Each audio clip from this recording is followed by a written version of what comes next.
Alors, il y a quelques mois à peine, Liverpool était sur le toit de l'Angleterre. Et aujourd'hui, eh bien, le champion en titre est en pleine crise. On parle de défaite en série, bref, l'équipe n'est plus que l'ombre d'elle-même. Franchement, le contraste est saisissant. On est passé d'une véritable machine de guerre qui roulait sur la Première Ligue à une équipe qui enchaîne les contre-performances. Et les problèmes ne se limitent plus au terrain, non, ça déborde maintenant, ça s'affiche même devant les caméras. Du coup, la question que tout le monde se pose, c'est « mais que se passe-t-il au juste ?» Comment est-ce qu'une équipe championne, avec le même coach, a pu tomber si bas et si vite? C'est exactement ce qu'on va essayer de décortiquer ensemble. Et le pire, c'est que c'est quasi incompréhensible quand on sait que le club a dépensé 500 millions d'euros, une somme colossale pour recruter les top joueurs européens. Cet argent, il était censé consolider l'équipe, pas la faire imploser. Alors, voyons voir ce qui a vraiment déraillé. Et tout semble commencer par là. La toute première pièce du puzzle, on la trouve dans les décisions prises cet été. On parle d'une stratégie de recrutement qui a, on dirait, complètement ignoré les besoins criants de l'équipe. Là, on voit bien le décalage. C'est un véritable fossé entre ce que le coach Arne Slot demandait et ce que le club a fait. Lui, il voulait quoi?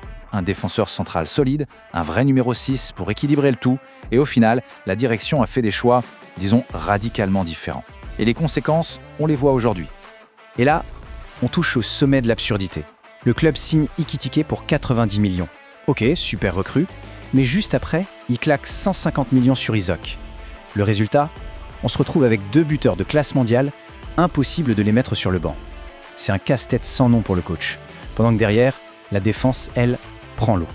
Et comme si ça ne suffisait pas, il y a eu le départ de Trent Alexander-Arnold. Alors oui, d'accord, il avait ses lacunes en défense, on le sait, mais sa vision du jeu, la qualité de ses passes et surtout sa connexion avec Salah, c'était littéralement le moteur de l'équipe. Son remplaçant, Frimpong, passe son temps à l'infirmerie. Du coup, le côté droit, c'est le désert. Et Salah, eh bien, il est tout seul. Évidemment, toutes ces décisions prises en coulisses, eh bien, ça se paie cash sur le terrain. La belle mécanique de Liverpool s'est complètement enrayée, c'est le chaos. Et ça nous amène à cette fameuse phrase d'Ernesto Valverde. Elle résume parfaitement la plus grosse erreur, peut-être, d'Arne Slot, avoir touché, avoir démantelé une formule qui marchait du tonnerre. Il faut se souvenir du milieu de terrain de Liverpool. Le trio Gravenberch, McAllister, Szoboszlai, c'était le cœur de l'équipe. Un équilibre parfait. Mais voilà, le coach a décidé de sacrifier cette alchimie pour faire de la place à sa nouvelle recrue star, Florian Wirtz. Et en faisant ça, il a tout simplement cassé l'équilibre de l'équipe qui est devenue hyper vulnérable du jour au lendemain. Et les symptômes de cette déconnexion, on les voit partout. Les nouvelles recrues comme Kerkez ou Wirtz, ils ont l'air complètement perdus. Ils n'arrivent pas à s'intégrer au système, à cette fameuse chasse collective qui faisait la force de Liverpool. Et là, on voit peut-être aussi l'inexpérience de Slot qui ressort, au point de devoir rappeler des anciens comme Robertson, un peu en mode pompier de service. Bon, tout ça, ça nous amène à une théorie assez connue dans le monde du foot, qu'on appelle souvent la malédiction de la deuxième saison. Ça pourrait bien expliquer comment un coach qui a tout réussi peut, du jour au lendemain, avoir l'air complètement dépassé. C'est le légendaire Johan Cruyff qui disait ça, et il avait tout compris. Sa théorie, c'est une grille de lecture parfaite pour comprendre ce qui arrive à Arne Slot en ce moment. L'idée, elle est assez simple en fait. La première saison, le coach arrive, il surprend tout le monde, les joueurs sont à fond. Mais la deuxième saison, c'est une autre histoire. Les adversaires ont eu le temps de l'analyser, l'effet de surprise est terminé, et la motivation n'est plus la même. Et c'est pile le piège dans lequel Slot semble être tombé. Après avoir brillé, il est devenu prévisible. Et son équipe est juste méconnaissable. Mais il n'y a pas que la tactique, pas que la stratégie. Au cœur de la crise, il y a aussi un vrai drame humain. On parle de la relation qui s'est complètement brisée entre le coach et sa plus grande star. Là, les chiffres ne montent pas.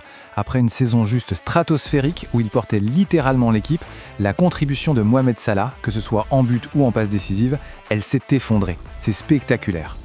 Et sur le terrain, ça se voit. Son impact est devenu quasi négatif. Techniquement, c'est plus ça. Physiquement, on se pose des questions.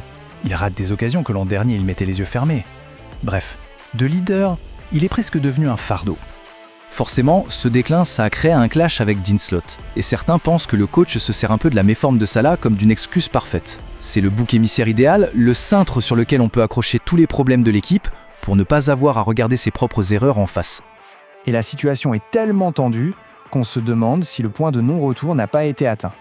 Les rumeurs d'un départ de Salah, elles sont de plus en plus fortes. On entend même dire que le club cherche déjà son remplaçant. Alors, au final, si on met toutes ces pièces bout à bout, quel est le verdict? Qu'est-ce qui explique cette chute vertigineuse? On dirait qu'on a 4 causes principales. C'est une véritable réaction en chaîne d'échecs qui vont du mercato complètement raté à une gestion humaine qui a failli.